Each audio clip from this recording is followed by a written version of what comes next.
Hi, this is Andrea Schulman again, and in today's quick law of attraction video, I'm going to answer a viewer question on how to deal with toxic family members. So first, if you're watching this video on YouTube, please make sure to subscribe and turn on your notifications because I do put out new law of attraction videos like this every single week. All right, let's go ahead and talk now about how to deal with toxic family members when it comes to the law of attraction.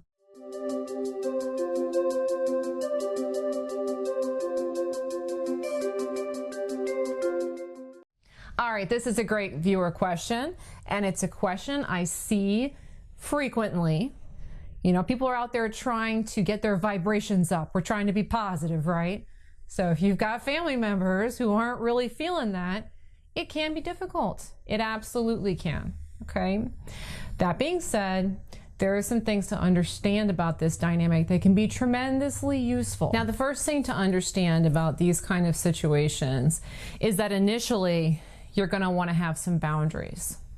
Now, boundaries meaning you want to limit your accessibility to this person however you can.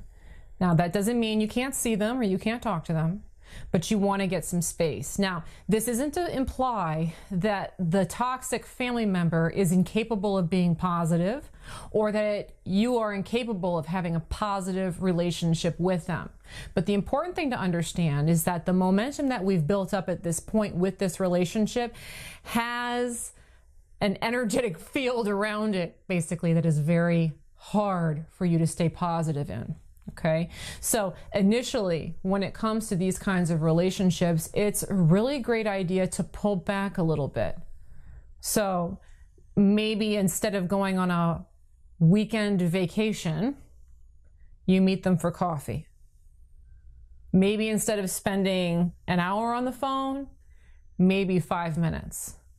Maybe instead of picking up and talking every time that person calls, returning calls when you want to return the calls, but making yourself less accessible. Because usually what's going on is when somebody talks to me about a toxic family member, it feels like they can't get that person away from them. That's why they're asking for that. The person is just in there, they're all over them, and they can't seem to get away from them. But what you have to understand is that you always have the choice to walk away. You always have the choice to put the phone down. You always have the choice to say no. You may not feel that way, but the choice does exist. And if I don't feel good about spending an afternoon with you, and I do it anyway, I'm abusing myself. I know that if I pick up that phone call, I'm going to feel bad. I know if I do that obligation, it's going to make me feel like crap, but I'm doing it anyway. I'm basically torturing myself. I'm abusing myself. And it's often in the names of trying to be a nice person, trying to do the right thing. But what you have to understand is that if you're in this cycle of really self-abuse where you're putting yourself in that position, your vibration is draining in those situations. And when you are in that state where you're frustrated, annoyed, hurt, angered, you're of no service to anybody. It doesn't just benefit you to put yourself first, it benefits everybody else, including the toxic family member. So boundaries are important, if for no other reason than it gets you answering this very important question, which is what is best for me? What is best for my mental health? What is best for my vibrational level? Because if you just always attend to that question, you'll always be acting out of self-love. When you act out of self-love, you feel better, you project a higher vibration out into the universe, and consequently, the people around you, the people in your lives, including these toxic people, will shift to mirror that love back to you.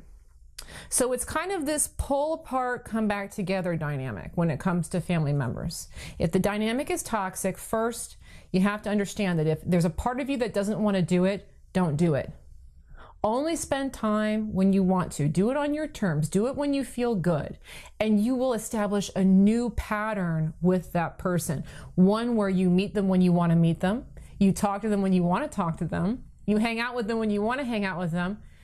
And under those terms, a positive relationship can develop. Thanks so much for watching today's quick video. If you enjoyed this video, you might like another video I created entitled Toxic People, Quantum Physics, and the Law of Attraction. And if you'd like to watch that video now, you may find that there's a link to that video in the description. Also, I would like to invite you to take my Law of Attraction challenge. I do think I explain the Law of Attraction very, very well, but the best teacher of the Law of Attraction is for you to experience it consciously, where you put something out there and you see how it comes back. So if you'd like to take that challenge now, please go ahead and do so. You'll probably find that there's another link in the description where you can do that. Thanks so much for watching today's video and have a great day. Bye-bye.